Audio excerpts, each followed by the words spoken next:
మీకు ఒక మంచి ప్లేస్ ని చూపిస్తాను. నేను ఆల్రెడీ చెప్పాను కదా. హలో విసిపటీస్, నిన్నటి వీడియో కనుక మీరు మిస్ అయితే రిలేటెడ్ వీడియోస్ లో లింక్ ఇస్తాను, మర్చిపోకుండా చూసేయండి. ఈ టెంపుల్ లో ప్రతి ఒక్క ప్లేస్ భలే బాగుంటుంది. చాలా అంటే చాలా పీస్ఫుల్ గా ఉంటుంది. ఇది కాళ్ళు కడుక్కునే ప్లేస్. ఈ వాటర్ మొత్తం మీకు స్టార్టింగ్ లో ఒక కాలువ చూపించాను కదా, అందులో కలిసిపోతాయి. కొబ్బరికాయలు కొట్టడానికి భలే పెట్టారు, శంఖాల్లో పెట్టారు. ఆ వాటర్ డైరెక్ట్ గా పాదాల మీద పడుతున్నట్టు పెట్టారు.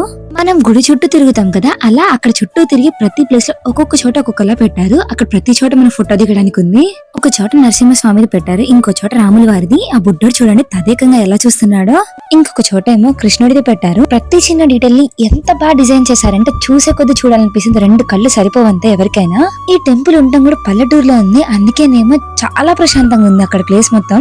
ఇది రీసెంట్ టైమ్స్ లో డెవలప్ చేసిన వెంకటేశ్వర స్వామి టెంపుల్. కానీ మనం ఇప్పుడు దాకా చూసే అన్ని టెంపుల్స్ తో పోలిస్తే ఇది చాలా బాగుంది అనిపిస్తుంది. జనరేషన్ ఆలోచనని బాగా అర్థం చేసుకున్నట్టున్నారు. ప్రతి చోట ఇలా పెట్టడం వల్ల అందరు ప్రశాంతం కూర్చొని మాట్లాడుకుని తీరిగ్గా ఫోటోలు దిగి వెళ్తున్నారు. మిగతా విషయాలు రేపటి వీడియోలో చెప్తాను. ఆ వీడియో మీద అక్కడ అంటే ఫాలో, సబ్స్క్రైబ్ మర్చిపోద్దు. లొకేషన్ కావాలంటే కమెంట్ చేసేయండి. ఉంటాను, టాటా.